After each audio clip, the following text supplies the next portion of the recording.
देखो गत 6/8/2022 गोटे हत्या घटना को नहीं कड़िंगा थाना अंतर्गत बारामसी ग्राम जो हत्या होता उक्त हत्या मामला को नहीं मकदमा चलता नवरंगपुर अतिरिक्त जिला दौरा जज श्रीजुक्त विष्णु प्रसाद मिश्र महोदय न्यायालय उक्त मकदमार शुणाणी करी आज राय प्रकाश पाई।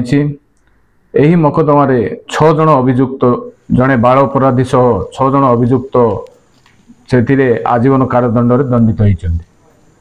मृतक के थिला कौन मृतक थिले डमरू पूजारी एवं आउ जड़े इंजुर्ड थिले पदलाम पूजारी। 27 जनकर साक्ष्य प्रमाण को भित्ति करी माननीय अतिरिक्त जिला दौरा जज आजीवन कारादंड दंडित कर